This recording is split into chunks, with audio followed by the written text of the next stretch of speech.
Hi guys, good evening from my end. Whatever the time is where you are, I welcome you to Matters of the Game. Yes, AFCON has gone, come and gone, and it is time for us to talk a lot about club football, and there is a lot to talk about. You guys requested for it. Do not disappoint me by not showing up. I know it's the first edition. There is Champions League tomorrow. We're going to be here by 10. There's Champions League on Wednesday. We're going to be here by 10 as well. We would take a break on Thursday and be back again on Saturday and Sunday night. Yes, it is what you asked for. My job, I'm just a delivery man. Okay.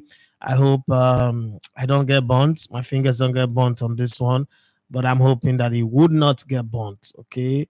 I'm hoping that we would scale through the show and get a good show. The good thing is I'm just a moderator. You guys are really the analysts. So it is everything. This one on this night show, banter is allowed. On this night show, a lot of things you want to talk about. Let's start with result of games that are going on right now. Juventus have just equalized against Udinese at home at the Alliance Arena in Italy. There's Alliance Arena in Germany. There is Alliance Arena also in what's it called in Italy, but the goal have been ruled off. So it's still 1-0 in favor of Udinese. 61 minutes on the clock. Chelsea are losing. They came in today planning to jump into the top half of the league table, but that has not worked so far. It's halftime, so they could come back from the dead and change the direction or the shape of the game. But then in Spain, it is 48th minute going to the 50th on the clock. Almeria and Athletic Bilbao are still playing goalless. Let's not forget that Cote d'Ivoire have won the African Cup of Nations yesterday at home. And I could still eventually go back and get a few people to talk about the atmosphere, because I was also, discussing that with quite a few people that maybe, just maybe, if Nigeria had won, maybe they wouldn't have left that stadium alive. It does look like the atmosphere was charged. And I've spoken to quite a few people who told me how charged that atmosphere was. That, I mean, couldn't have had it another way. Not a good one that we lost, but it was better that we came out of that place alive. I don't know what they mean, but eventually we would figure it out. That's what I always say. Eventually we'll figure it out. My name is Idafe Matches. You're gonna love to come in with one of sports. Pretty much early. Let me explain how this is. The morning show is quite different from the evening show. We would be talking, but the morning show is quite different. And I want to go straight to Italy and find out the updates. The youth team of what's it called? The youth team of Remo Stars had a good game. So let's go call my producer, catch up with him, and find out how their day went. I learned that they lost, but there are three other Nigerian teams making them for. Hi, good evening, Ahmed Kalajaye. How you doing? Good evening. I'm fine. I'm doing good. Okay, so Great. we're going to give you the first 5 or 6 minutes of the show to tell us a situation report in Luca. I guess it is Luca. Yes. You're right. Okay, so first off, how is Luca today, and how's the weather now? Is it worse or getting better? No, today was better. The weather today was better. Sun came out. Temperature rise to about 15 degrees, which was good. Well, it's good So for made you. for a, It's good for for a them good there, but playing it's not good for condition. us. Yeah, if it is 15 degrees, it's cold though. 15, 15 degrees still cold though. No be like say, but it will like say warm, but it was still a bit better for us anyways. Um, the the players that we had our first game today against Portadera FC, and it was. Meanwhile, I had to say this Portaguera is a Serie D team. They play in the Serie D, a good side, no doubt. But the team lost. We lost today, one goal to nothing. A very tough game. The first 10-15 minutes, our players were a bit anxious and jittery. They almost considered a goal, but they were able to scale through. And after the 10-15 minutes of anxiousness, he got into the game and it was understandable because it is the first time these players have ever been out of the country. Almost all of them have. This is the first time they've been out of the country, so they were shaky at first. But after the first 10, 15 minutes, they got into the game and they took over the game. They took over possession and they were all over the opponents. But somehow the ball just conspired not to get into the back of the net. So we missed a lot of close chances. Plenty of We romance, had no two goals, penetration. as in we had two goals that was chalked off for offside, airtight offside, anyways. And but it was a tough one. We considered a goal later in the second half, around 65th minute, which was a tough one. It was the counter attack, and he scored. And and that was how the close shop and game ended one goal to nothing. We lost the game, but we still have two games to go in the group. What We're are the playing against guarantees that having settled in now, you guys will win your remaining two games and qualify for the next round? What are the guarantees? the boy. Right now, the boys they are sad, they are angry, they are disappointed, but they are angry. They're very angry at themselves because they felt they shouldn't have lost this game. Some of them refuse to eat. So I Uh, had to that's beg them to eat. that's not fair. That's not fair on themselves. They should eat because they need the energy, the We carbohydrate, had the to proteins, and everything for their next game. But let me push it we further. had to There are beg them. a We few had other to, Nigerian teams in this tournament. What is the status quo for them? yeah, Beyond Limit won their first game today against Kararese. They defeated Kararese 6 goals to nothing today. That's the advantage of The having a other team that have two, trained together for long. yeah, of course, definitely, definitely. It was expected from Beyond Limit. We were expecting them to win, and they got to win, definitely. But the other two Nigerian teams will be playing tomorrow. They'll be playing tomorrow, Mavlon FC and Ojodu City FC. So Mavlon will be taking on Avellino FC tomorrow, while Ojodu City will be taking on Imolis FC tomorrow. So I'll be giving you the result of that tomorrow when it happens. But for the two Nigerian teams that played today was Atwa playing Alex Configuration playing against losing to Pontadera and Beyond Limit defeating Cararese FC. So that's how it went down for today. All right, thank you very much. Updates all the way from Luca in Italy. I hope that tomorrow, that is your free day, you have time to go see the city. Don't just play football when you travel. Make contact, expand your network, and also see the city so that the city can see you. We wish you the And very eat food. best. If you And not eat eat food. now, no eat, not eat. Make you stay. I don't Hey, you're hungry. I, I don't I don't shop plenty grass today. All right, take care, man. I got a show to run. uh, My producer said I shop plenty grass. Well, that's one of the things that happen when you go abroad. First off, you start realizing that you can actually eat vegetable. You can also use tomato ketchup to eat rice. Quite a few things just changes when you travel. You realize that stew that is very common here is not as common as you would have thought when you travel out of the country and you want to eat rice. It becomes quite a little bit of a difficult one.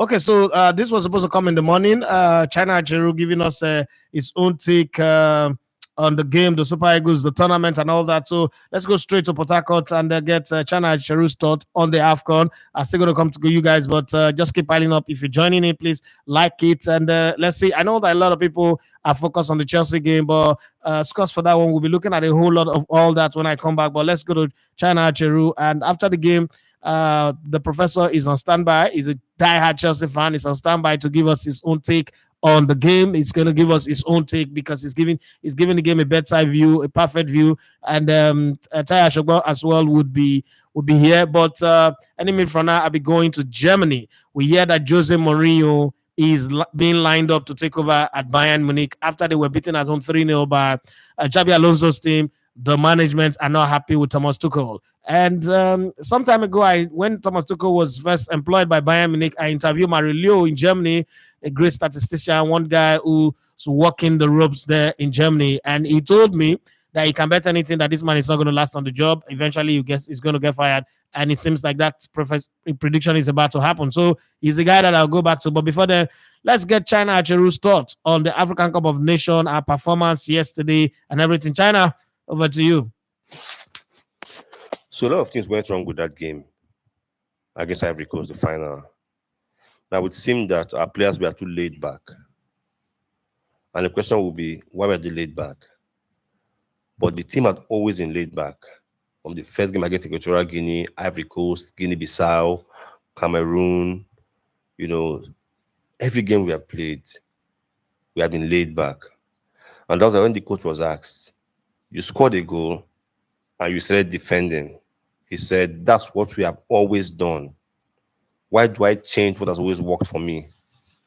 Unfortunately, it didn't work this time. So we did not do what was different. We did what we had done all tournament long. But this time the Ivorians are supercharged. Now, a few things. Ola, had always been an attacking threat, but Adingra on his side pushed him back and he couldn't even stray forward. That, was a disadvantage to Nigeria. Frank Onyeka in midfield, the Trojan, somehow he couldn't find his feet. Alex Iwobi was running around lost, like he had no idea where he was. Samuel Chukwueze was a surprise to start the game, and he made no impact. Even in the few minutes that Moses Simon played, he made better impact. Victor Osimhen has been running around all tournament long, being very ineffective. Yes, he has been pressing, but at a point you get tired, you get fatigued. Basically, I think fatigue sets in for the Nigerian team. We had done too much running all tournament long. The Ivorians on the day we are a better team and deserve to win. But looking forward, my opinion may not matter. My opinion may not really matter. But looking forward, there are different schools of thought. We have the quality of players that can play better than we did. Pesero is too negative, he's too defensive. We need a coach that can bring the best out of our players. Maybe that's true. You don't have a team with Victor Osimhen, Terem Murphy, Ademola Lookman, and we're defensive all the time, right? Um, then again, there are players that should not be anywhere near the Super Eagles camp again. Francis Uzoho, Chidozie Awazem, Ahmed Musa, Alex Iwobi, Zaidou Sanusi, Samuel Chukwueze. We don't want to see them anywhere near the Super Eagles camp again. It's time to look inwards to get a replacement, people that want to play for the national team. So this is time to reflect. If you want to keep Pesero, I have no issues with it. I will support whatever coach. Pesero did his best for the national team, taking us to another AFCON final, but yet another AFCON final loss. I wouldn't say it was a poor display from Nigeria. That's how we've played all tournament long. But we met a team that was supercharged and did not drop their heads. We lost the final. Reflection should begin. Should Pesero continue or not? Not. Should that team continue or not? What changes do we bring between now and June when we play the South Africans in the World Cup qualifiers? Questions you ask, answers you deserve. For me, I'm disappointed because nobody wants to lose a cup final. Nobody wants to lose a cup final. But at the start of the AFCON, if you had asked 100 Nigerians, would you take a silver medal, a final placing? I'm sure 98 should have said yes, because many of us did not believe that team was good enough to cross the group stage. We did as well as best as we could. Unfortunately, on the day it mattered most, we didn't fly. All right, thank you very much, China Achiru. That's his opinion. If you agree with him, you put it on the comment section. But I'm going to call a call now, make a call now. So he's going to be live. If you're hearing him and you have any question on this subject, we're going to be discussing the Bayern Munich situation. I just hope you can also join and we would have that conversation. So I'm pushing the call through to my friend Mario Leo and Mario Leo. For those of you who are, hi, good evening, Mario. Hold a minute, hold your thoughts a minute, and let me talk to the audience.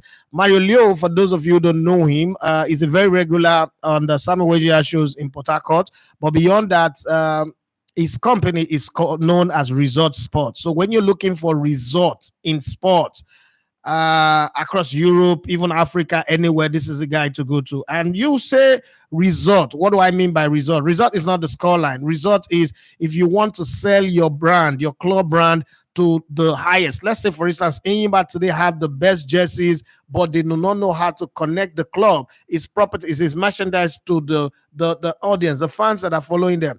If you want to get results, Mario Leo is a guy to go to. He's worked with couple almost every Bundesliga club. He's worked with the league itself. He's worked with multiple clubs across France, Germany, England, Italy, and all the different parts of the world. And is a guy that I go to when I want somebody to give me a very concise and precise analysis about situation. This morning, somebody tagged me on a post and said Jose Mourinho is the target to replace Thomas Tuchel, and I just thought Mario is the guy to give me the update. So, Mario, good evening and welcome to Matters of the Game.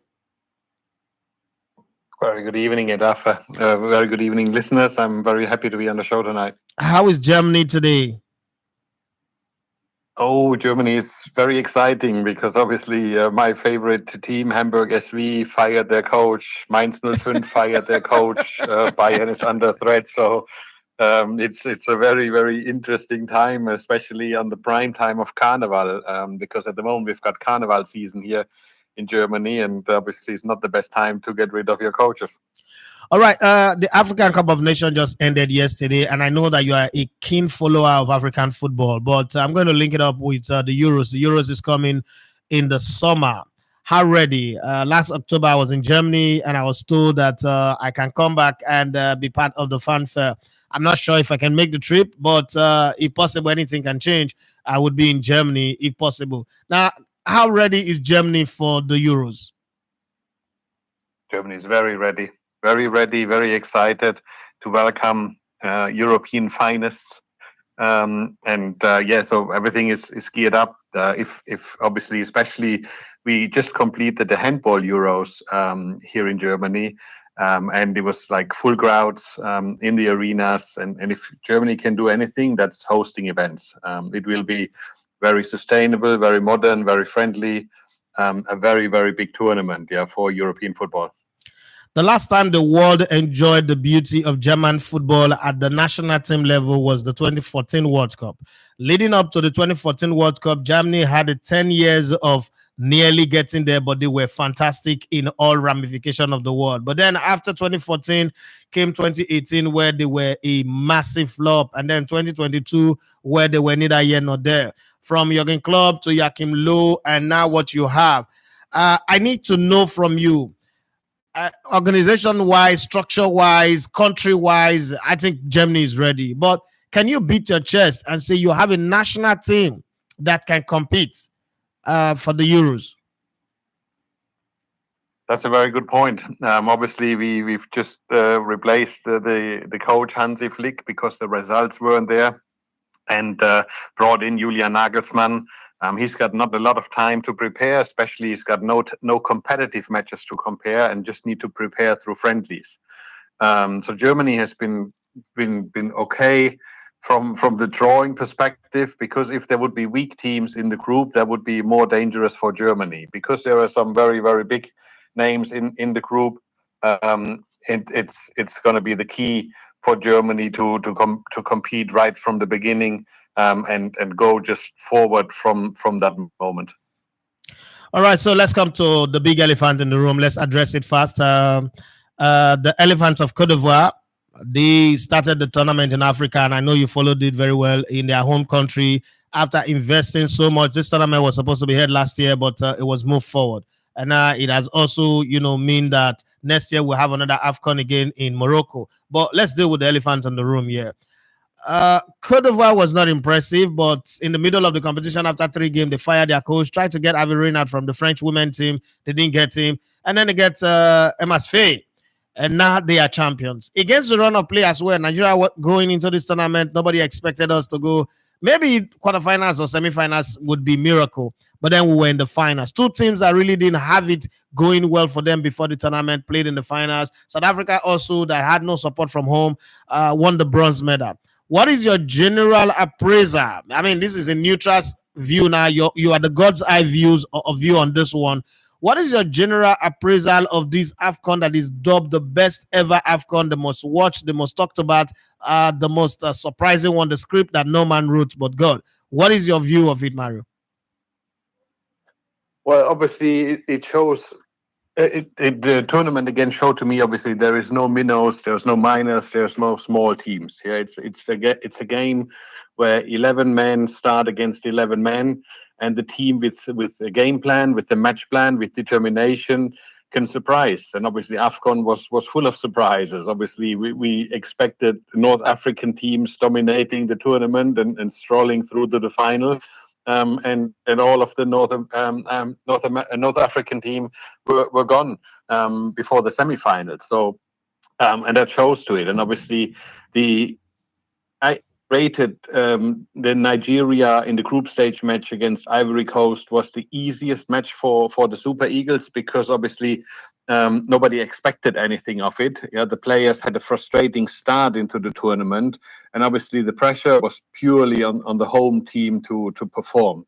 And obviously, Cote d'Ivoire in the group stage was not ready as a team with the plan, with the confidence to face the Super Eagles. And for the Super Eagles, it was an ignite to sort of see that the individual stardom, yeah, can bond a unity amongst the team. So it was actually quite beneficial for both teams. And just imagine, I mean, just one goal difference sort of brought Cote d'Ivoire into the knockout stage. But then obviously they realized with the first knockout stage, yeah, again, yeah, there's the team is picked full with stars, and the dressing room is the key. It's not the coach who is the key; it's the dressing room who is the key, because you need to unite to your common goal, to your common vision, and then you can achieve glory.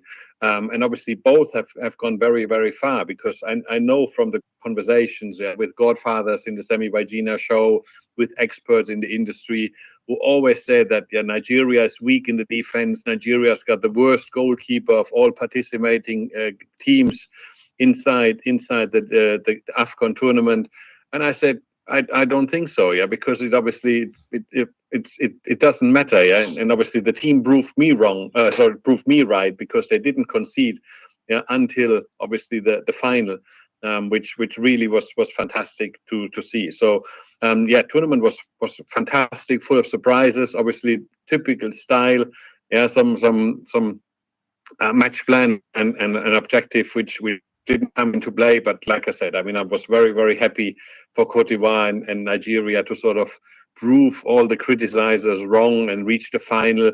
And obviously, I know, yeah, Niger and the Super Eagle fans, they want and they only expect Nigeria to win. But it is a tough competition, and they've done Nigeria proud. So yeah, stop humiliating players on social media and discriminating them on social media. That's not the way to do. Be proud of them, because they've made Nigeria proud. And with this confidence, the team will return to the World Cup qualification, to the next step as a unit. And we can expect very big things from the Super Eagles in the future. All right. If you were to change anything about the Super Eagles from what you saw at the AFCON, and I must say that the AFCON was a different conversation, because leading into this, don't forget that we didn't qualify for the World Cup in Qatar. We got knocked out in 2021 in the round of 16. We started our World Cup qualifiers with 2 draws. It seems like everything was going to go wrong. So you wouldn't even blame anybody that didn't have confidence in the team. But they tried. But then in the semifinals and the finals, the defensive solidity that we were bragging about was found out. If there was anything you're going to change tactically and technically in that team, what would it be? Um, I think a few things I would have probably changed, because you see the strength of the Super Eagles in Nigeria have really been the offensive players, yeah? And the possession game of the team kind of really proved that the offensive players didn't have a lot of space to get into speed, yeah, to get their physical power. Nigeria was always strong when they could counter, when they had space in the front, and then obviously they scored. And they also scored very good from set pieces, yeah, corner kicks, free kicks.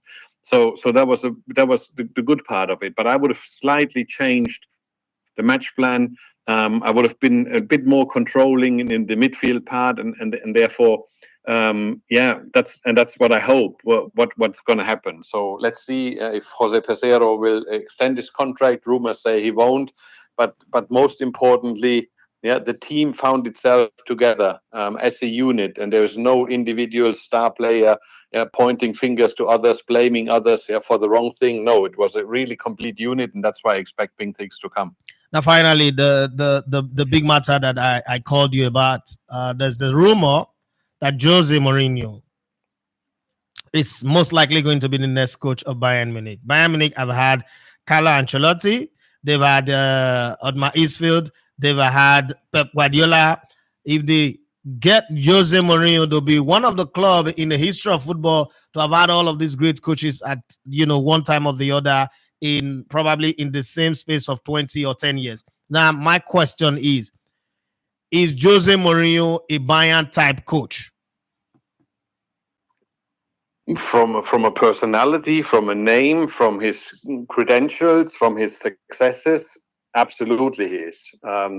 He would fit in, yeah, to the global expectation, to the global brand of Bayern Munich quite well.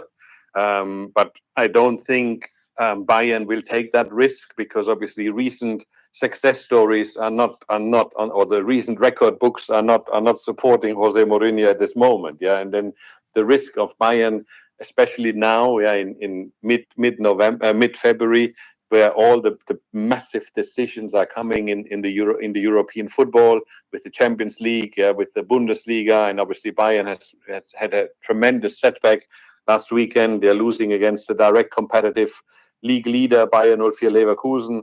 So and that's why I think Bayern won't take that risk, and therefore Bayern, if they would change the coach, they would get somebody who knows the Bundesliga, who can be immediately of an impact. And even though Jose Mourinho, as I read it, is learning German, I don't think he will be able to be. He will be the next Bayern coach. But if I would have to pick your brain, I remember you broke the story with me when Thomas Tuchel was signed and Julian Nagelsmann was kicked out. And I remember you saying in that interview that eventually Julian Nagelsmann would also come back to take over from Thomas Tuchel. From your own perspective, and you are someone who walk within the corridors of power in German football, what has gone wrong with Bayern Munich this season? Come on, they got Harry Kane, one of the best goal scorers in the world, to replace eventually Robert Lewandowski, and they've got some good players. What has gone wrong with that team? Yeah, in the 1980s, the Netherlands had great players, but not a great team.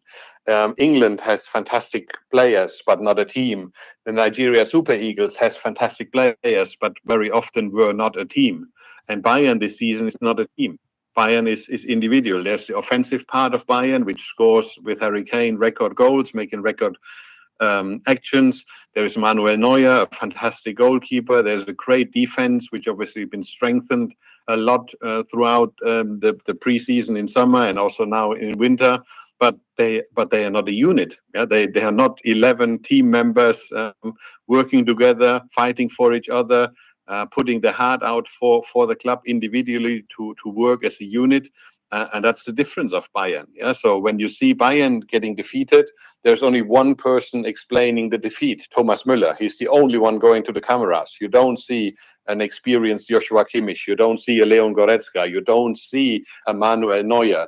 They are all only focused on themselves. They are trying to sort of get them together to saying like, why is it not working? So there's lots of doubts in the heads and in the brains of Bayern, and therefore these doubts obviously make you always believe, I don't want to fail. I don't want to fail. But if you just think that you don't want to fail, yeah, that's the start of failing. Yeah, you have to. Bayern was the driving force of confidence. Bayern was always the driving force of believing in themselves. And this season, also already in the beginning of, or so at some point last season, there was a change that Bayern didn't believe in themselves all the time. And that's obviously for me the biggest impact. It doesn't matter who is on the sidelines on the coach, but Bayern always had this desire, yeah, to kill the opponent, and the more challenging it was, the stronger got their desire. And Bayern at the moment doesn't have the desires. You could see on Saturday that they had an okay match plan, but they had no solutions on the offensive side how to break the walls of Bayern 04 Leverkusen, how to find space behind or aside the defense line. And that's the biggest weakening point. Yeah. And that's why you need a unit. You need to make freedom in your decisions. You need to have Football is a game of accidents, and Bayern doesn't use these accidents. They just play the secure ball, the safe ball. Nobody takes the guts to do the surprising moment. Not the Musiala, not the Pavlovic, and all the youngsters who have sort of less burden amongst them, but they obviously are chained within that group at the moment that they don't find solutions. Well, finally, before I let you go, what is so special about Jabi Alonso? I know he's played under Pep Guardiola, Carlo Ancelotti, Jose Mourinho, Rafael Benitez. His father was also a former coach and all that. But what's so special? I mean, this is Bayer Leverkusen. We've not seen Bayer Leverkusen so good. They've still not lost a game this season. What's so special about them? What is it telling these players that's made them this good? They came to the Allianz Arena. I toured that stadium in October, and I see how awesome and how intimidating it is. But they went there and won 3 goals to nothing. What's special about Jabi Alonso? Javi Alonso's got this winning mentality, and this winning mentality and the closeness of the players. You see, um, Bayern had a very strong striking force, but signed Victor Boniface. And with Victor Boniface, obviously, as being the number 2 or number 3 striker.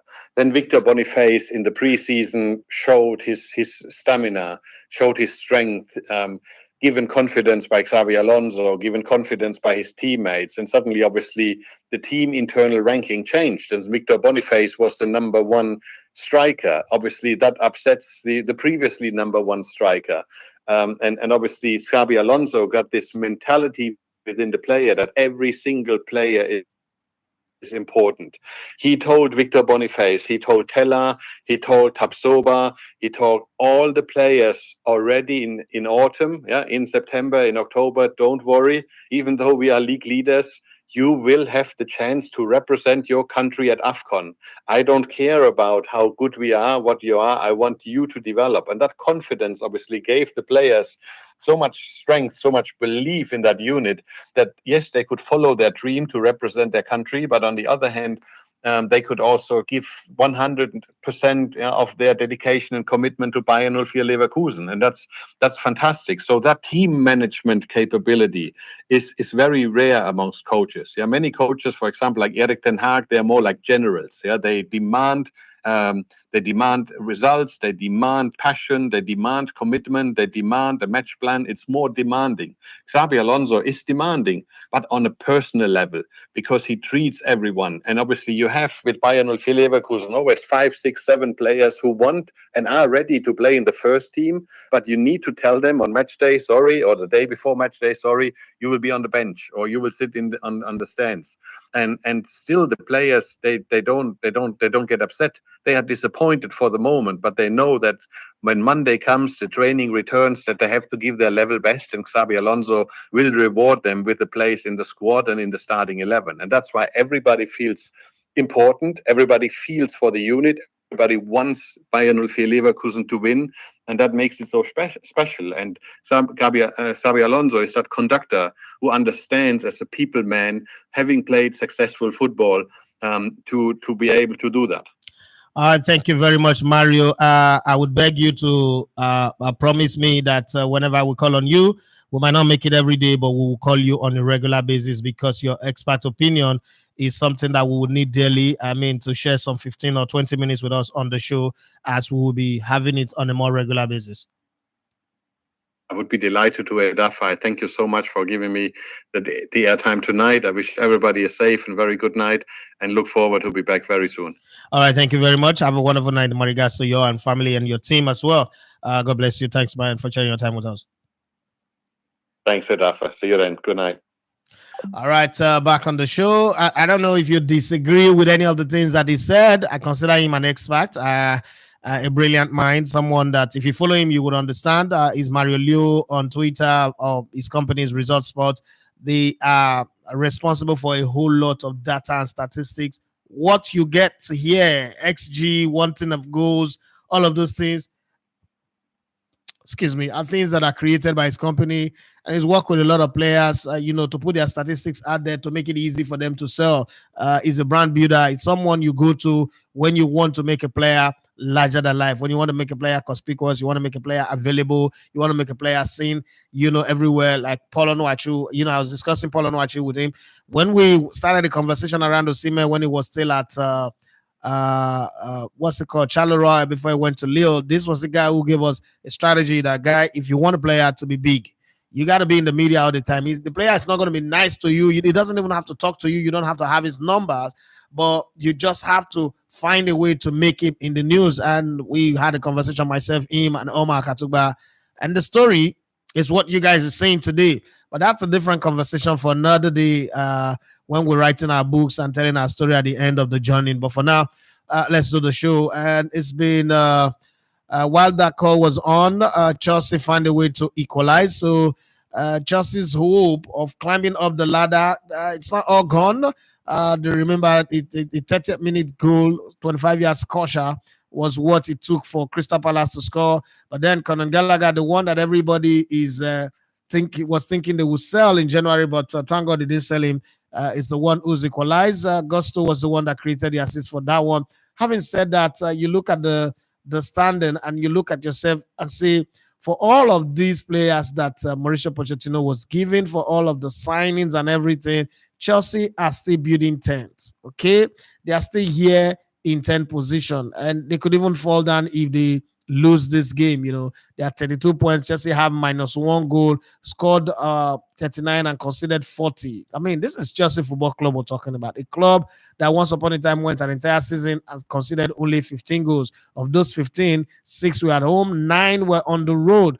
I don't think that record will be broken anytime soon. Just the same way the record. I'm talking about some teams not knowing how to handle it. Juventus have lost at home to Udinese. I didn't see that coming. I think that one of the defenders of Udinese is not even available. Talking about the Nigerian defender, Tristy Kongu was the player of the tournament. It's not available, but Juventus missed the chance to go through, go 3 points up, closer to Inter Milan. They played one game more, but in the last 3 games, they've lost 2 and drawn 1. It's not looking good for them. It's all green for Inter Milan anyway. The last 5 games, they've won all 5. The most informed team in the Italian Serie A. They've lost only 1 game this season out of 19. They've lost 1. Out of 23, sorry, they've won 19, drawn 3, lost 1. But the Juventus does not have that to say. Defending champion Napoli are struggling in 9th position. Anything is still possible. They can still climb up. But then Chelsea are looking for the winning goal with all they've got. It is 85 minutes on the clock. Almeria with a red card to one of this player are still playing goalless with Athletic Bilbao. Well, we don't know what goes on over there. I mean, I know that at the end we would have Tayo Ashokbon give us his own view of the Chelsea game, just the same way we hope that Precious Omosu will give us his own view. And I'm sure at the end of the game we'll start having the numbers turn up. But before then, let's get your comments and see what you guys have got to say. And for any of the people that have, you've heard spoken today, what's your take? If you want to agree or disagree with their take, be nice with it. Don't insult anybody. We're not here. You can banter people anyway, but this is not a place to insult people. It's not going to be accepted.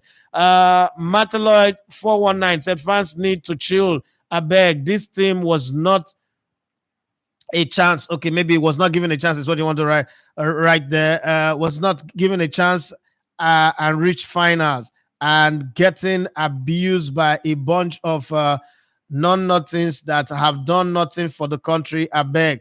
It would have been good if you just go straight. But when you start calling these people a bunch of non-nothings, sometimes listen, football, and I hate the fact that our footballers have this foolish and childish MO. Once they get bashed, they say they are deleting their social media. Oh, they want to quit the national team. My dear, come on, stop that nonsense. That's childish, as far as I'm concerned. Even the great Messi got bashed by his own country for taking them to the finals of the World Cup and not winning it in 2014. Got bashed. Neymar get bashed every day. Even Kaká, as great as it was bashed at some point in his career. So it's something that comes in. All those deleting all your pictures from your social media, and then you come back. Ekong did it. Maduka Okoye did it. Francis Uzo did it. Now it's Alex Iwobi. Come on, what's wrong with you?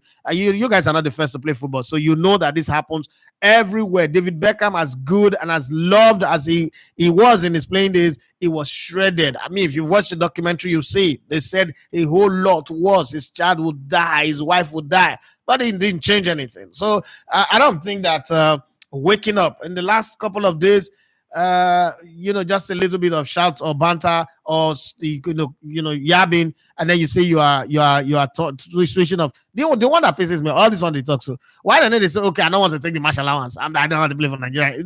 It's coming across as childish, and I know it can be hurtful, but it comes with the territory. Just the same way when they praise them, they don't come out to say, "Oh, the praise is too much. I don't deserve it. Calm down with the praise. I was just lucky on this game." They don't get angry when you get criticized. That's my own take in it. It hurts, yes, but it comes with the territory. Just the same way you don't get angry. How many of their mates can say that they earn exactly what they earn? I mean, you want to tell me that they're the most hardworking people? Yes, they play in an industry where money is given to people who don't deserve it, but at the same time, they should understand that people will get angry and say the things they want to say. It was a penalty that Bukayo Saka missed, and you saw how the entire England, first of all, attacked him, and then again they supported him. It's what it is in the industry, the game that they play. These guys also, let's not forget all these ones that people are saying. Is it not Alex Iwobi that sat down in a podcast and was running down Nigeria? They didn't think that time he was saying it, so the people he was running down were feeling happy about it. So sometimes when we look at these things, we should let's find the balance. Let's put it on the scale. I do not have any reason to criticize anybody in the Super Eagles this time around because I didn't even expect them to get to the qualifiers, the round of 16. I thought that they were going to get knocked out in the group stage. For me, they overachieved, so I would praise them. But not everybody have that kind of expectation. My Baba was here yesterday, could have won 675k if Super Eagles and FC Barcelona won. Those were the two games remaining. And I remember telling him, cash out this money that they've given to you. They've given you 63,000 naira. Cash it out. But he's a kid. He will learn as he goes. And he said, no. Nigeria go beat them. Barcelona go win them. Well, Barcelona scored first. Nigeria scored first. And he was feeling good. Then I gave him 91,000 to cash out. He still didn't cash out. Well, at the end of the day, he ended up with nothing. That's how the cookies crumble. Additional Lavama said, well done, boss. See Chelsea, they fall hand again. Yes, sir. But I think, they've made it a little bit respectable. 90 minutes on the clock for Almeria and Athletic Bilbao. It's still 0-0. Chelsea is still playing 1-1, 77 minutes on the clock, 78, 79 on the clock. But, anything can happen. Chelsea can still go get the winning goal in this game and change the tide. But I don't think they fall your hand already. Yusuf Abdurrahman, they say, well done, Elegweta. Thank you very much. I give you guys my word that we're going to have the night show. This is the night show. But again, let me say it clearly. If I don't get the turnout of people and the engagement that I want. I planned this one to be different. A lot of calls, a lot of people's voices will be on this show. And I think it will be a lot more interesting, if we all get engagement. But if I don't see it, then we're going to turn off the switch because a lot of the diaspora will it's affecting our sleep. Let's have a night show. You're just doing it. You're still doing it like you're still on Brilla FM. Remember that this is a global space. Consider those of us that are in the abroad. Well, I'm considering you people. But if you guys don't turn up, there's nothing I can do. Well, Adijala Voma says, my own consolation, I say APC no go count trophy as part of... Oh, damn. I don't think this is necessary anyway. I don't think this is necessary. This is where you say you are cutting your nose to spite your face. You're still the one that is going to lose. So, I don't care which president collects glory. Let us just win. We didn't deserve to win that one anyway. We didn't prepare for it. We didn't set up ourselves well for it. So, I'm not sad. I'm not sad because, and some people say I'm not sad because I didn't cut my hair skin. Let me tell you, it takes 3 weeks for my hair to start growing. It will grow everywhere. So, I wasn't really worried. It's just that I'm not seeing myself with a skin cut since I was 11, so I don't even know how I look like. But it wasn't a problem for me. I would have cut it yesterday if Nigeria had lost, and I wouldn't make an excuse for it. But that's not it. I just feel like going into this tournament, I didn't expect Nigeria to do much, and for me, they already overachieved. That's my opinion anyway. I don't think I agree with China Cheru saying Zaidu Sanusi should not be in the team, but I think almost every other person he mentioned, I can't even argue. I can't even hold my ground and say, no, this person have to be back in the team. So I hold my hand up and say he got it up 90% on that one.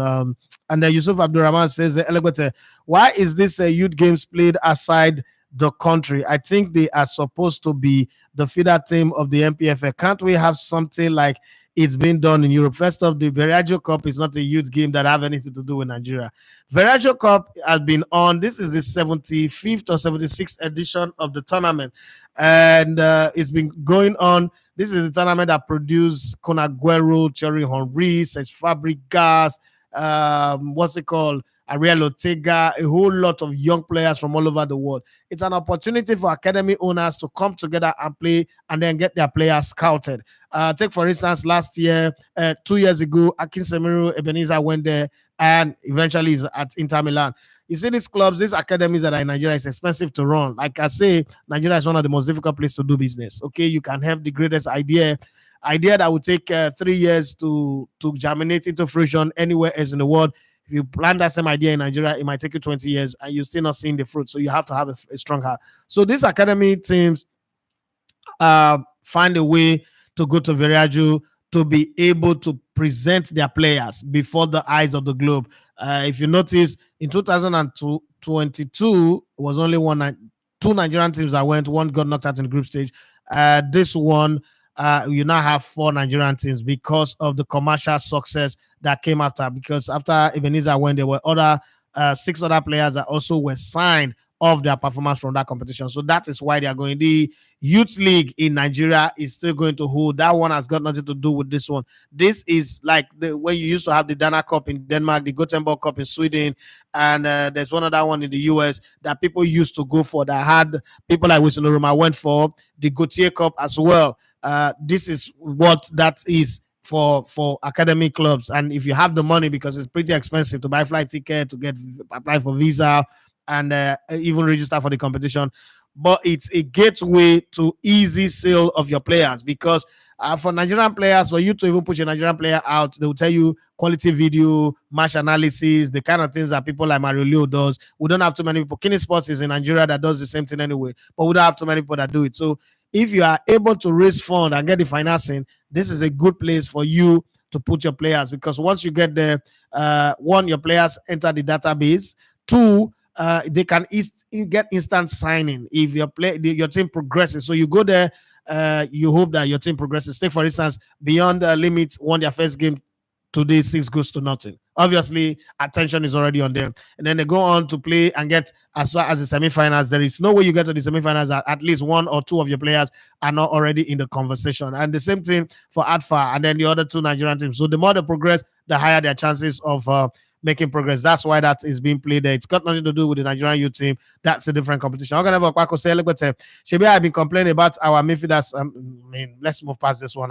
Everybody's complaining about it. We lost only one game in this tournament. Let's not forget about that. Yusuf Abdurrahman, he say, will Mourinho be a success in Germany with his style of play? Well, you had the interview, so you can make your own decision on that. I'm gonna have a Kwako say, look, but why Umei they blame Umei Ubi Uma. They blame Chukwueze. He was substituted before the Ivorians capitalized and scored the winner goal. So why blame Chukwueze? Well, that's not how you analyze football. Your question is, what was his contribution when he played? But somebody else would have done better. Maybe would have gone 2 goals up. So what was his contribution? And again, weakening a defense is like hitting a rock. If they keep attacking a position constantly, that position would have been weakened before they remove him. And once they remove him, you now have the bust. But it's not because they are just blaming him. The fact is, from your own vantage point, let me ask you, you saw that game. From your vantage point, would you say Chukwueze performed well in that finals? I want to hear your own take now. You can drop your comment. If to you he performed well, I'm fine. That's your opinion. I'm going to respect it.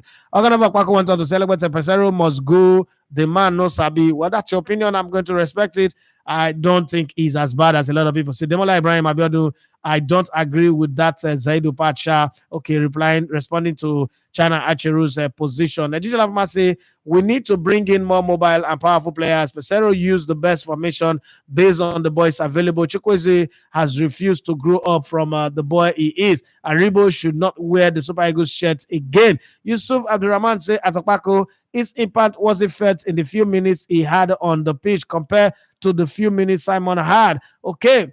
Olana Riogbari gave us $5. Thank you very much. $5 is massive for us. Thank you very much for that. And this is the first time he will be contributing. So let's give him an appreciation. I think I need to go and bring down my bell so I can read. Wow, that will be noisy, Shabo. Let me see. He said it felt really weird seeing us being shared against by multiple African nations all tournament long across different platforms. Well, no one, we move. Well, it is what it is. If you're at the top, uneasy lies the head that wears the crown.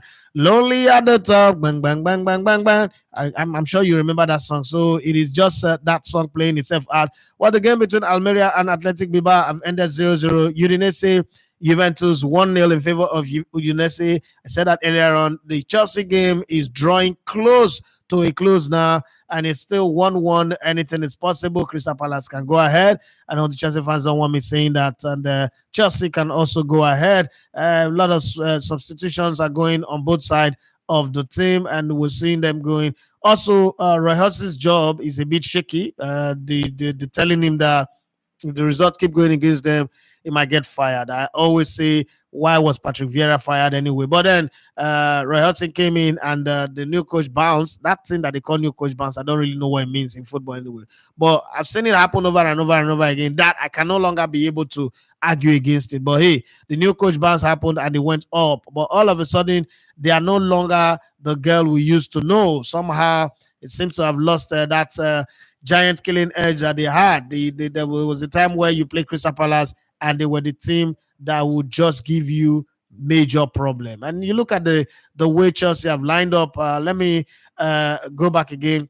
Petrovic is the goalkeeper for Chelsea in this one, and you have Malon Gusto, Azel Disesi, Thiago Silva, and Chilwell. Okay, at the back four in this game, and you have Fernandez as well, Enzo Fernandez and Casado, Moises Casado in the pivot defensive midfield position, the two of them. But then in front of them, you have Nani Madueke, Conor Gallagher, who's the goal scorer, scored the equalizer, and then you have Jackson on the side. Why is Jackson not playing as a center forward? That's the thing I don't know. And then right in front of them is Carlton Palmer. And sometimes when I look at this team and I say to people, let's be very, very honest here. Which other Premier League team can Carlton Palmer? This is not me underrating him, but let's be very honest. Which other Premier League team will Carlton Palmer be leading the line? This is a guy that's technically gifted as they say he is. It's a very lightweight player, right? It's like making Bukayo Saka the center forward of us now. It will easily be shoved away off the ball. Yeah, there are times where it will come out with sparks, but I mean, he's not a Diego Costa. It's not a DJ Drogba. It's not a Nicolas Anelka, to be very honest here. It's not even a Joko. It's not a guy who leads the team's line attack and you're afraid. Like I always say about Eddie Nketiah. This is not a player that leads a team's attacking line and you're panicking like, oh, we want to play against Chelsea. This is a guy that we should be panicking about. No, if you play against Chelsea with this kind of player, you would want to go forward. I agree that in midfield, they have bodies there. They have Enzo Fernandez. They have Moise Casado. But hey, Nani Madueke full of running, but sometimes he runs like a headless chicken. I'm sorry, Conor Gallagher. I mean, true to the task is a proper homeboy, somebody you want to have in your team. It reminds me of Gerrard when he first started for Liverpool, or Michael Owen, or Frank Lampard is not really a homeboy. Frank Lampard is a Western player. John Terry. But hey, Carlton Palmer, yeah, come on. That's not a guy that I think. And you look at the team for Crystal Palace, you have Henderson in the goal. There was a time where Henderson was like, this is the guy everybody want to have in their goal. But unfortunately, it's no longer playing 7 goals the way he used to. Then you have Mitchell, Richard, Anderson, and what's it called? Munoz on the back four. And then you also have just the same formation on the both sides are playing. Watson and Lama, the guy who scored from the 25 yards in the 30th minutes. And then you have Matthias, Huge, and Ayu. Yes, Ayu. This is one you cannot bank on for goals. The days you don't expect him to score, he will score. The days you bank on him, you know what you define. And then up front is Matata. Okay, you have this team, and you look at yourself and say, why is Chelsea not being able to break this team down and get something? That's not very easy. Yeah, there is no what's the other one now? I'm trying to remember. Michael Olise in this game, but somehow, there is still just that thing about this team that you say to yourself, why are they not doing well? Michael Olise is injured. He's out with a muscle injury. Rob Holding is out with an ankle injury. Goei is out with a knee injury. Berichese is out with a thigh injury. Dakore is out with a tendon injury. Chelsea also have his own fair share of injured players. Ugochukwu is out with a thigh injury. Sanchez, the goalkeeper, is out with a knee injury. Lavia Romeo Lavia is out with an injury that is undisclosed. So you have James Reese James with thigh injury, knee injury for Fofana, ankle injury for Kukurela, Kukukeke. This beautiful hair for the women. But Yashile is out with a groin injury. That is how much injury they've got. But hey, that's not an excuse. The team that Chelsea's got is good enough to win a game like this. But then, hey, Chelsea is Chelsea. They are Chelsea this season and wasting the billionaires' money. But we'll see. I don't know whether I want to use the word the cost of Roman Abramovich. But let's go back to your comment and see. I'm gonna say Yusuf, but Simon came and we considered two goals. So what was Simon's impact when we ended up losing? Yusuf Abraham say those two goals weren't Simon's fault. He did a decent job when he came in compared to the 60 minutes Chukwueze had. Simon brought a little bit of life to the forward line. Okay, those two people are bantering each other. Let's enjoy the bantering of each other. Digital Forma say thanks Olanari for your donation. Thank you very much for helping me to thank him, and every other person should thank him as well. Brother Scope with Mr. Wale Atkinson. Okay, so he retracted it. I don't know what he wanted to say there, but he retracted it. So let's move on to the next person. We're gonna back or say we simply don't have ball playing midfielders. In '94, I remember watching Olise and Olia with their diagonal passes that freeze the winger. We know get those midfielders again, hence our attack suffers. I agree with you on that one. Yusuf Abdurrahman says Olaneri, thanks for showing love. Naman, you big, God bless you. Thank you very much for that. Ejilaf say Leroy Sane is not a good team player. He disrupts the dressing room. And then he went on to say Thomas Muller and Noah seem not to be good influence leaders in the dressing room. The board members and chairman have not led with good example. They have shown lack of unity. Brother Scope with Mr. Wale Akinta says, basically, we need better midfielders to complement the attack of the effort of Onyeka. We don't need midfielders that are easily intimidated or overwhelmed by pressure. It is a phase. It shall pass away. Digital Avma say, I enjoyed Mario's interview. He is a joy to listen to. Yes, I always, feel delighted when I'm able to get him to be on my show. And he's promised me that he would be a regular voice on the night show because the time that I've chosen is very, very good for him. So I'm happy with that. We'll pick the right time. So occasionally we'll be having him to give us his perspective. Leverkusen's plays a 3-4-3 just like Pesero. However, for Leverkusen, wing back like Frimpong and Grimaldo, they create, assist, and score as well. However, Aino and Sanusi no achieve that. Okay, tournament and league are not the same. The time to prepare, they have a longer time to prepare. They work together. Understanding and chemistry is very, very important in football. Let's not put a team that came together within 2 weeks or less than 2 weeks, 10 days to go to a tournament, and then you think that you're going to compare them with a league team that have been together and keep improving and improving and improving on what they do. So I'm not going to really buy into that. And then the type of player, the player type again is another thing. The lot always say Alonso seems to be having good man management skills. Time will tell as we see him more. Yusuf Abdurrahman Sakpako, I doubt if we will ever have an attacking midfielder like the great Etimesin. I think this generation of players are the worst we've ever had. Why is everybody repeating what I've been saying since that people used to tell me to shut up? Well, I think one day I will do an Etimesin interview. I don't know when, but I think I would do an Etimesin interview one day. Hopefully, some of the things that a lot of people don't know about Etimesin, we would get to talk about them. Demola Ibrahim Abiodun, I know we worked together briefly at ITV. I was just coming in when he was preparing to leave.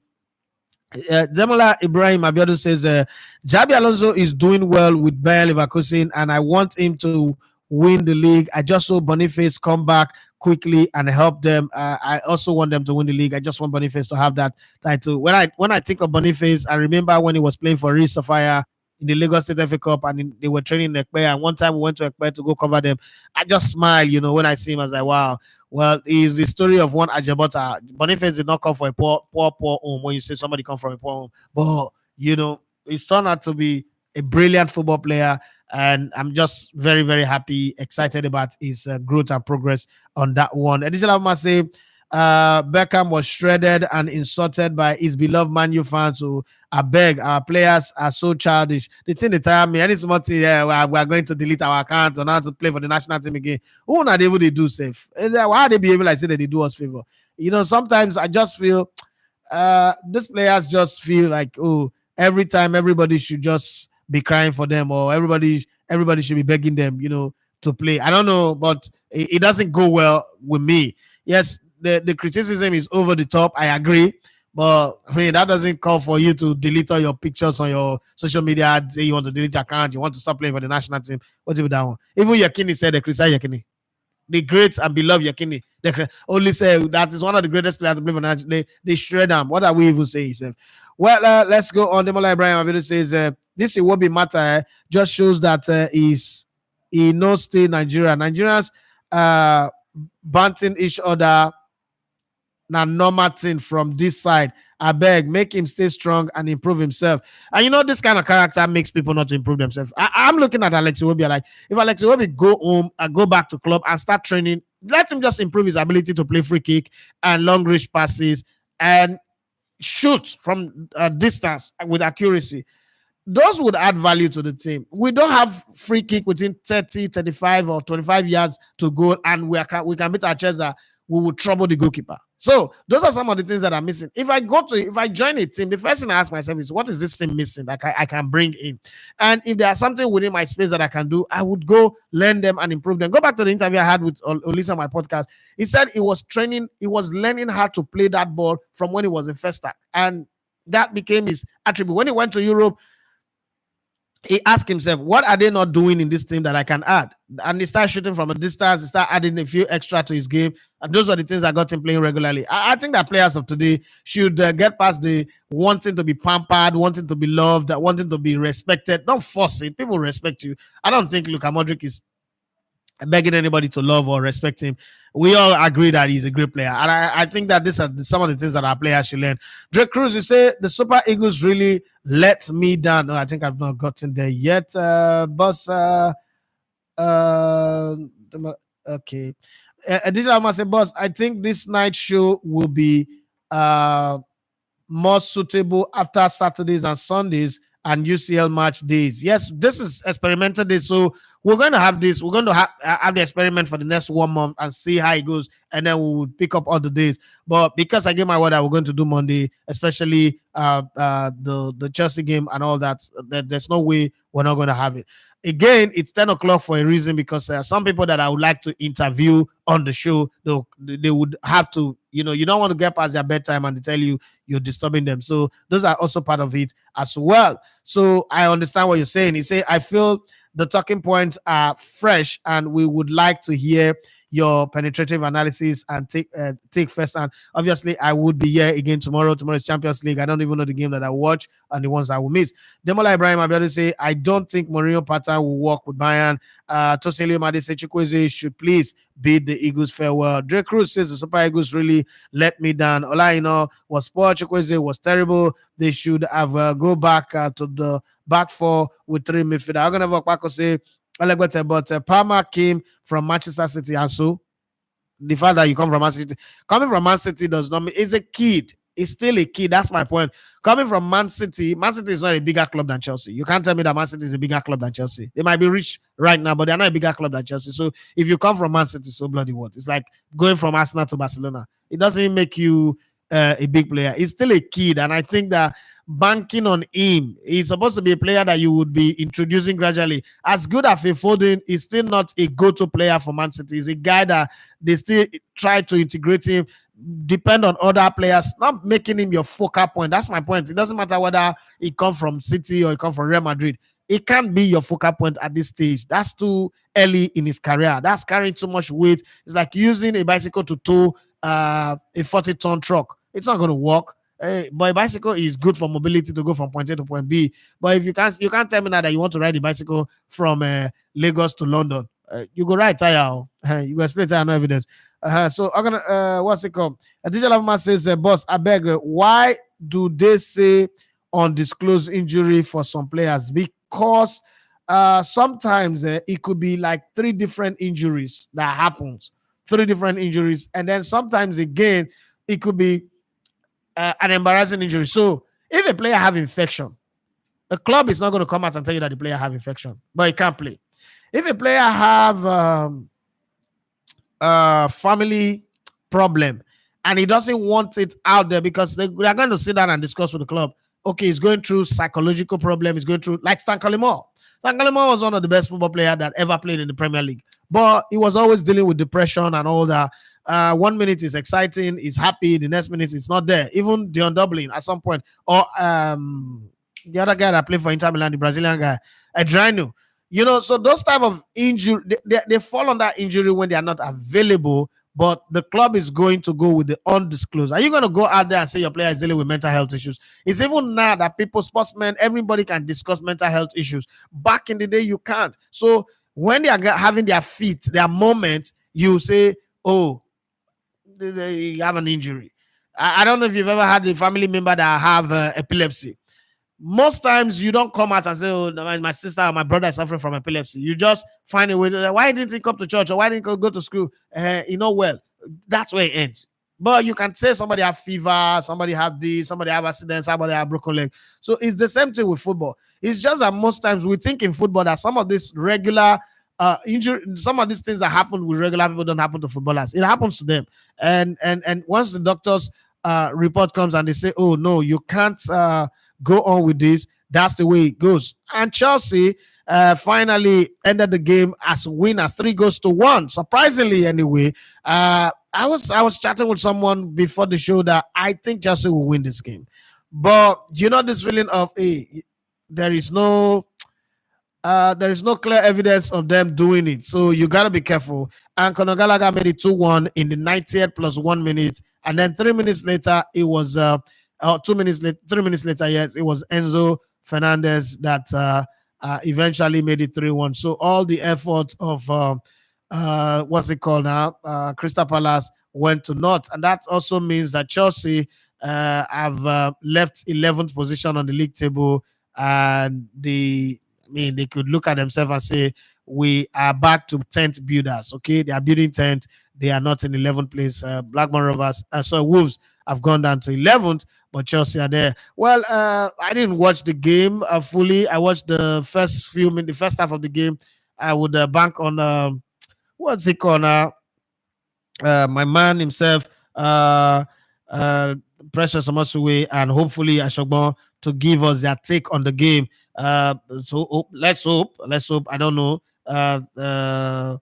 Let's hope that they are able to remember. And then Chelsea wants to. They would. I think they will be happy to share their take and their thoughts on it. I'm just gonna be waiting for them to come up with whatever it is. But if they don't, I mean, we've got how many minutes do we still have now? 1 hour is this show is supposed to be 1 hour 30 minutes. So let me see. We still got 23 more minutes to go. So there's still time on the clock to see it. But for those of you who saw the game, you can give me your take. What the game was like for you? How did it go? What did you see in the game? Are you convinced that Chelsea can, put in a last dash run that would take them, close to, I don't know, close to making Europe, not Champions League? I don't think Chelsea will make Champions League. I might be wrong, but I don't think they will make Champions League. But they could go to the Conference League. They could still qualify for the Europa League.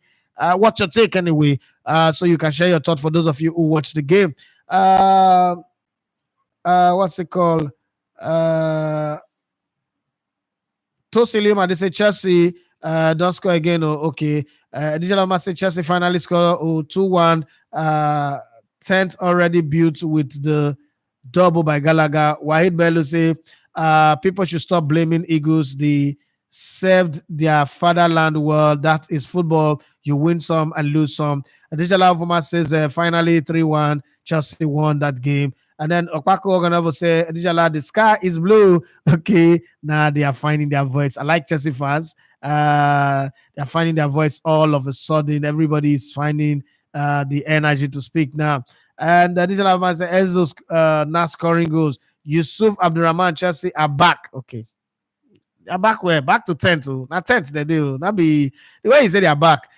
Arsenal fans are not even saying they are back. Chelsea are back. Back to where? Back now, be 10 to the day since the season start. Okay. What's the difference between Graham Potter and Mauricio Pochettino? If somebody can explain to me, because they've been in the same zone for the same number of matches. What's the difference between the two of them? And did you have say? I remember when we drew 1-1 at AFCON in 2000 against Congo. That's the second game. The Super Eagles men were shredded like no man's land. Same when we went to Kenya and draw at World Cup qualifiers in 1996. These boys never see insult. Okay. Additional Lavama says, what you say about Kopama is true. I always say he is given too much responsibility at this young age. No maturity around those boys. Sterling himself has no business in the Chelsea team. I don't know what happened to Sterling. Okay, I'm not really a big fan of Sterling. Let's be honest. I've always felt like you know, he doesn't show the consistency from his days at Liverpool. I've always said he's got talent, he's got speed, so that is something that he brings to the party, but he doesn't use it consistently. It's like it's your workout. When he's close to when he needs to sign a new contract, you see him just give you that kind of scoring 13 goals and making 9 assists or 11 assists, and it's like, wow, this guy's in form. All those Jack Wilshere, your workout, Ramsey, that one that score goals and people die, but there is no consistency, star power performance, around him that he can show consistently. That's one of the things that I don't like. I did have to say thanks for explanation. Needed that clarity. Bobby Okigwe says Chelsea 1 step forward, 2 step backward. I know that was coming. I just knew that was coming. If he shows up, he was going to say that. Fatutu Abiodun say, how if for be now make a Nigerian Chelsea fan lose AFCON on Sunday and lose another one today again. God forbid bad thing. Up Chelsea. Okay, this is a Chelsea fan.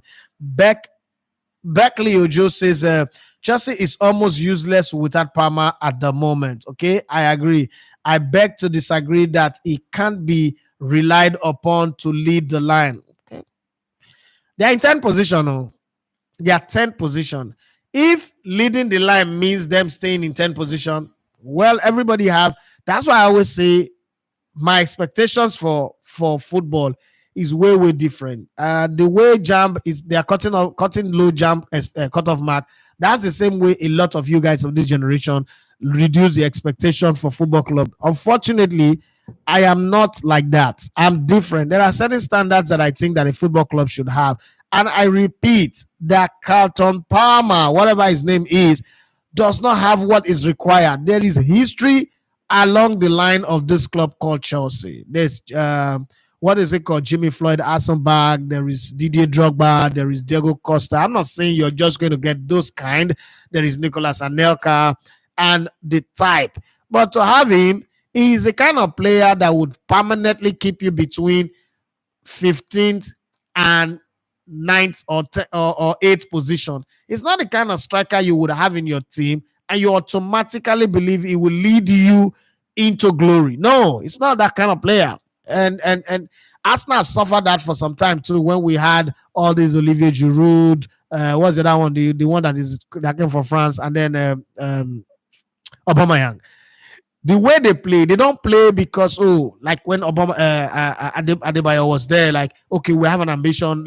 These guys are guys who are not used to winning things, so they just come in, and whether we win or we not win, it's not important to them. There are players who come in and say, you know what, my time in this club, we must achieve success. And I don't think that for a Chelsea, the kind of stature of Chelsea, it's like what I was telling someone the other day about Barcelona. And you wake up and you say that a club that Messi just left, a club that I've had David Villa, a club that I've had Samuel Eto'o, Thierry Henry, Ronaldinho, Zlatan Ibrahimovic, Ferran Torres, you come and lead the attack. Lead which attack? Who go fear them? Because apart from all the skills and all the running around, so defense need to be afraid of you. Like, oh, this is the guy who don't blink. I mean, you've heard when Carragher was talking about Thierry Henry. Apart from football, he was afraid. Ask anybody who played in the time of Eric Cantona, Dwight York, and Andy Cole. Beyond their skills, you get to be afraid of Eric Cantona. First off, Eric Cantona is a kind of player that would permanently keep you between 15th and 9th position. It's not the kind of striker you would have in your team and you automatically believe he will lead you into glory. No, it's not that kind of player. And Arsenal have suffered that for some time too, when we had all these Olivier Giroud, Olivier Giroud, the one that came from France, and then Aubameyang. The way they play, they don't play because like when Adebayo was there, like, okay, we have an ambition. These guys are guys who are not used to winning things, so there is a fear factor when you're on the field with him. The aura that the man oozes, the personality is already making you wonder: should I go close to him? If I hold him, I mean, this guy is a god in my eyes. Should I hold him? Should I even go close? Should I touch him? Those kind of things. That's what Drogba was. That's what Hazard was. That's what Diego Costa was. The animal. That's what Thierry Henry was. That's what Harry Kane, became for Tottenham Hotspur. You gotta have the kind of player. Palmer. Come on, shift, come on, my friend. Somebody who I go shot for, he go run.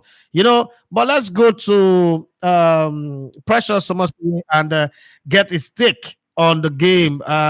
He's the one that saw it, sat down and watched the game. So say, but let me read Berkeley Ojo's position. And you know what? Let's be very honest. And this is no disrespect, but a lot of Gen Z people don't see football the way we see football. They see football differently. They see football from start. It is in this era of Gen Z that I hear that something called secondary assist. That's you're the one that gave the assist before the assists are let to go. Which time in football anybody they call that one assist, secondary assist? Where in God's name is that an assist? Okay. And I play football in a generation where the person who won penalty, then they count as assist to. But now, because we live in a stat padded era where everything is done with stats. This person is doing this stat, that person is doing that stat. But remember that I'm going to judge football based on the template that comes from my generation. So, I mean, there were young players back in the day who also led teams. Raul Gonzalez is a good example, but it's an exception to the rule. Okay. Strikers, you gotta be solid, super solid, not just some familiar player who'll come and say, you are one thing you want to do. I'm coming. I'm Precious. I'll get you on the show. So he said that in his class for his age, no be by body. You should have seen his pace. Now I watched Chelsea, my brother. I watched Carton Palmer. I did not single him out because I was not watching Chelsea. I've seen him play. I've seen him run. Football is not about pace. It's not about rah rah rah. What's it called? Since Haaland came to England, he doesn't run anymore. He used to run when he was at Dortmund. He doesn't run anymore, but he score goals. There is something about a player that I look at for. I mean, I've seen these eyes.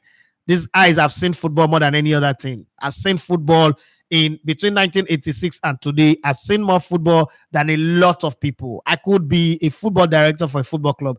Again, there is a reason why I hardly get it wrong. You saw this thing that every player that people are complaining about in the Super Eagles today, 5 years ago, I said they were not good enough. 5 years, at least the minimum, 5 years, 6 years ago, I said that these ones are not good enough. Any given day, even when Aribo was banging goal for Rangers in the Europa Cup Abi World competition, was scoring when he made his debut for Nigeria, and not this one shouldn't be playing for the national team. I got so pissed that I even went to interview the kit manager. How dare you give this guy number 10 jersey? Because he will end up sitting on the bench. Somebody's playing regular. I said, this guy goes sit down for bench tire with our number 10 jersey. If you the interview is there, go and check it. Because I know football to a very certain stage. There is no way if Chelsea signed two proven striker, Captain Palmer with his pace, he not go stick bench. Not to talk of stats. And I say they're not the same players. That be Chelsea. This team why they look so. It's, the performance of Captain Palmer at best should be Nottingham Forest. At best, he should be playing for Nottingham Forest.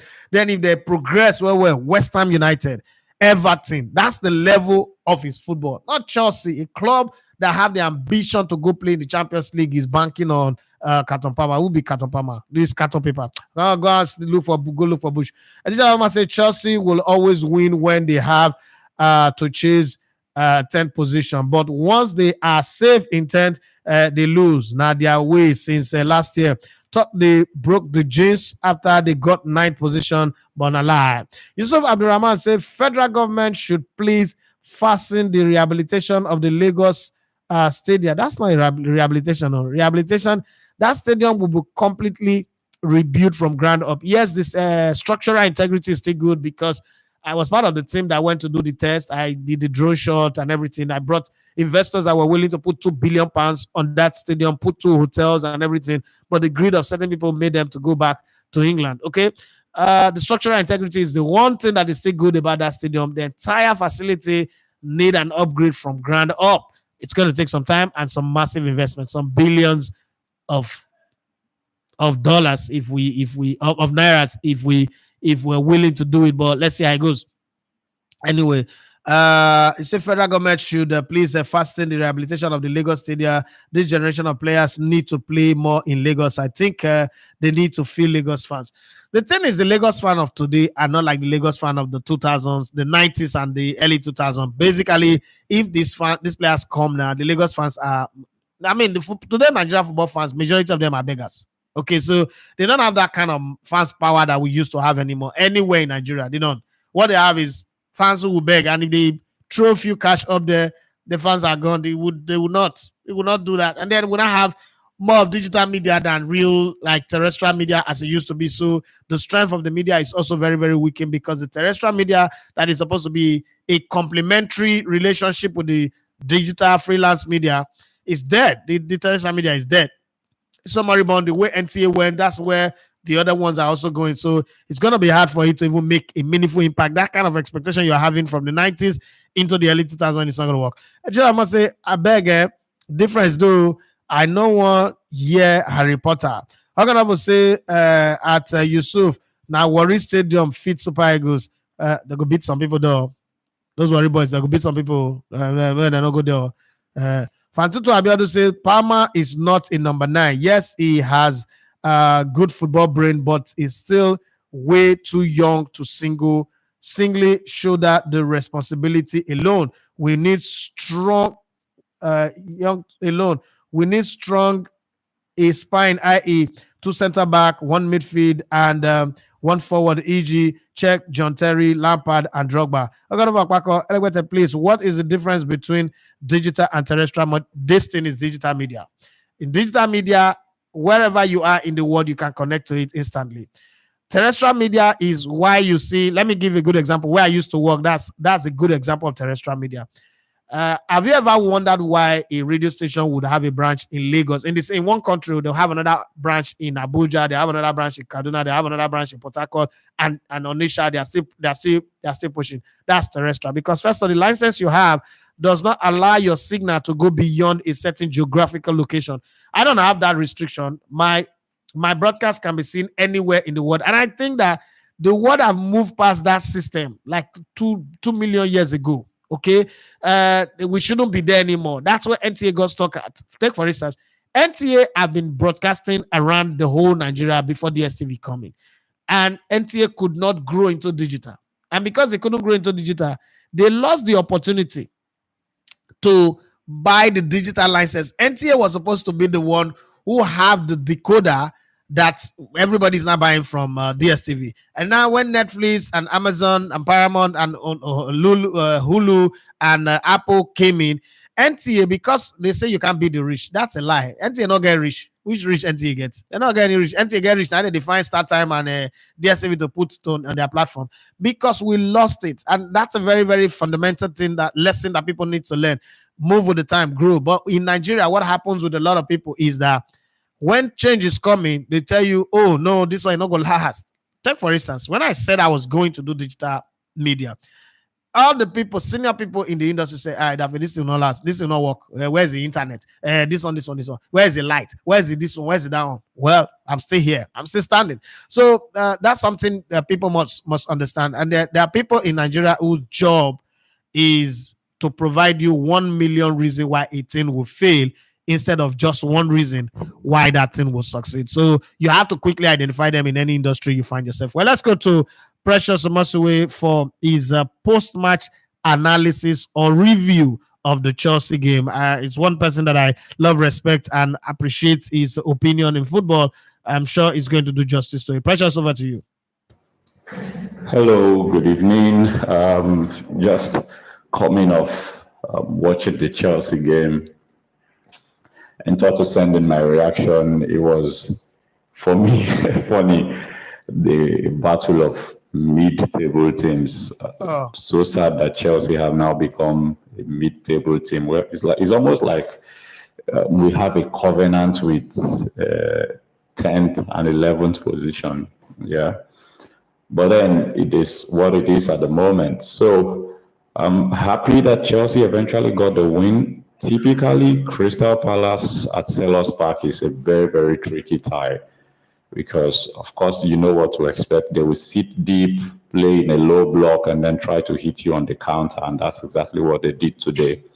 But eventually, the Chelsea seemed to find their way through because Palace did open up a little bit. I think it was a gamble from Roy Hodgson that came back to haunt him. The last set of substitutions from him, he actually tried to go and have all 3 points instead of sitting back, remaining compact and making that draw. I think that opened up the game for Chelsea, and they had a lot of space to attack. Yeah, so congratulations to Conor Gallagher for getting 2 goals today, and I think that would give the team some confidence going into the game against City. Confidence not because I think they're going to win, no. Confidence because, playing City is almost like a game you expect to lose, but then you know that if you lose to City, you have compensated yourself fairly enough with 3 points from this game. So that's some little cushion that can keep you under less pressure. Okay, yeah. So the first half from Chelsea today was typical Chelsea. You can always predict Mauricio Pochettino. I expected what happened, maybe with the exception of bringing in Thiago Silva, which was an injury-enforced one as far as I'm concerned because of Badashile's injury against Aston Villa. So it was all possession, needless possession with zero shot on target. And then the second half, they came out all guns blazing, got the equalizer, went back to default setting of the first half. But then they got the win. I feel that someone needs to talk to Noni Madueke. He's getting on my nerves. I mean, he's almost gives me watching Chukwueze yesterday and watching Madueke. Of course, Madueke is a bit more secure with the ball, but for a winger, you need to try and take more risk, take on people. You just don't just be happy recycling possession. He's not doing enough as far as I'm concerned. But then we can see that Chelsea will actually look a lot better if they have a number 9 playing for them. And most of the times this game when Malo Gusto went on the overlap, there was just no focal point for him to aim his crosses at. Yeah. So, but in all, I mean, it's almost difficult to analyze Chelsea these days because they are just there. But then today they got their win, and I'm sincerely very, very happy for them. Yeah. So whatever happens, if City like, they should obliterate us. If Haaland likes, he should come and score 6 goals that day. Nobody could expect me to win before I even get draw. Yeah. So on to the next one. All right, thank you very much, President Somaziwe. I like the fact that he's consoling himself and he's stabilizing the ship. But Chelsea are falling in love with the 9, 10, and 11 position in the league table.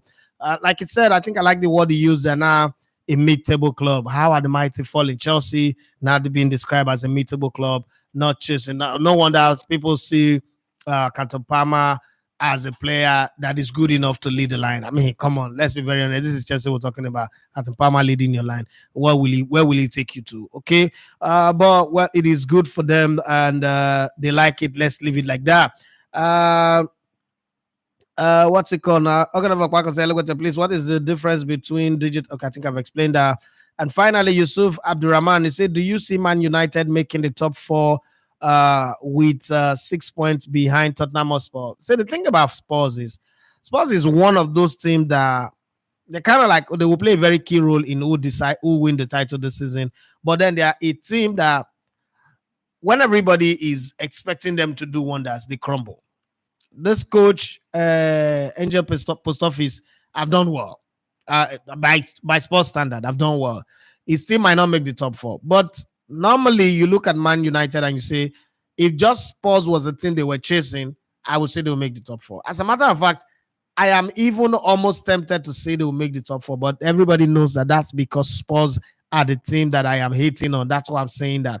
But analytically, they have a mathematical chance of making the top 4. Let's look at the table. Let's be fair. Like the saying fair Verona. Let's be fair to the discourse. And for tomorrow, please, we will start the show by 11 o'clock because I wanted to do Mario Leo's interview. That's why I did 10. By 11 o'clock, Champions League games will be running up. So that's when we'll start the show. Now let's look at the table in the Premier League a bit, and then we would have a better understanding. Spurs are currently in fourth position, 24 games played, 14 won, 5 drawn, 5 lost. Okay. They've got 51 goals considered, 36, and they have 47 points. That puts them 6 points ahead of Manchester United with the same number of goals. Now, the problem with Man United is that they just as much as concede as much as they score. 33 goals scored, 33 goals conceded. But again, look at their last 5 games. They've drawn one, lost one, and then the last 3, they've won all 3. And then you go to Spurs and you see that it is hula hoops that they are playing. 1 win, 1 draw, 1 win, 1 draw. So if you go by that sequence, they keep dropping those 2 points with the draws and they keep winning one other game, the other game. At some point, it's going to come back to bite them and catch up with them. Aston Villa also are now beginning to feel the heat of trying to make the top 4. In the last 5, they won 2, drawn 1, and lost 2 games. So you would say to yourself, they are not as consistent as you expect. One team also who you expect, they were going to wobble and fumble, are beginning to find goals. Arsenal, I mean, in the last 2 games, they scored 10 goals. If I'm not mistaken, they scored 6. Previously, they scored 4. Then they scored 6. It looked like, okay, they are about to get on the roll, maybe 8 or 7 games. I don't know what will happen with them. And then Man City have won all 5 games. But these teams will eventually try to cancel themselves out. Spurs will play practically almost all the top teams, and that might cancel each other out. I don't know if they will beat Spurs or Spurs will beat them. I think I would put my smart money on Man United making the top 4. It's a very, very risky one. This season, my predictions have been, wayward and awful. But I'm going to put my smart money on Man United making the top 4. It's crazy in my head that I'm even thinking about it. And I know that it is Spurs that is blinding me into this Momo sentiment. But to answer your question, I think they would nick it maybe in the final day of the season, the last couple of weeks of the season. I just think they would make it happen and they might get there. Bobby Kigwe say precious Chukwueze Amaduke double wahala. He's laughing at him. I did laugh. I say Poch said Chelsea is not a big club. Yes, I read that. I saw that interview and I was like, really? That's some things you shouldn't say. You might be thinking about it and say, currently we're not a big club, but I don't think you should go out in public and say it. It's like if Eric Ten Hag comes out and says Man United is not a big club. I think that demoralizes the club, the players itself, and sets a tune. Remember when Arsene Wenger said top 4 was, it was a trophy, and it became like the agenda for the team. Even in seasons where they had the chance to win the league title, they still were, let's just make top 4, no problem. That's a trophy that the club wants. So be careful what you say as a manager of a club.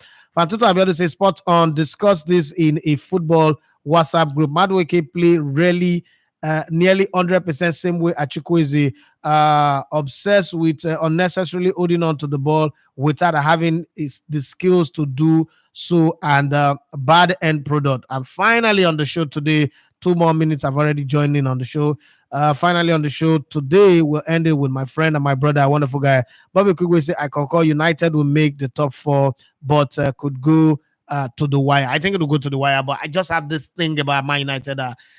It is a team that have the crush in them, that have the ability to do the home run. Final couple of games, they can really fight it and say, okay, we are seeing it. It's within our reach. If we do this, if the mathematics work in their favor, like, oh, if we do this, we can get it. And the fact that, let me not even add that part that I wanted to mention, I think that they will make it. Spurs, under pressure, know how to crumble. Under pressure, they know how to crumble. 1 or 2 players get injured again, and they are gone. So it's on that that I say, let's do this again tomorrow, 11 p.m. Nigerian time. We will be here again. We're still seeing more of the Nigerians than the diaspora people. Now, Nasimo will do night show. Now, don't start again. But whatever it takes, Chelsea loves the 9th, 10th, and 11th position. But I think eventually, when the 9th come, they would gather 11 sticks and pull and sleep under a tent. That's what I think for Chelsea. But Man United, top 4 possibility. I still think that Man City will not win the league title. Yeah, I think that they will focus on defending the Champions League. I don't know what it is, but my name is Adafe Matthew. As you're gonna love to come in the Lagos on the Sports. It's been a good one starting this show. I just hope that we end up, continue keeping it going. I don't know how it will go, But matters of the game, we should continue. Let's do this again tomorrow, 11 p.m. at night after the Champions League game. Bye bye, and have a wonderful night rest.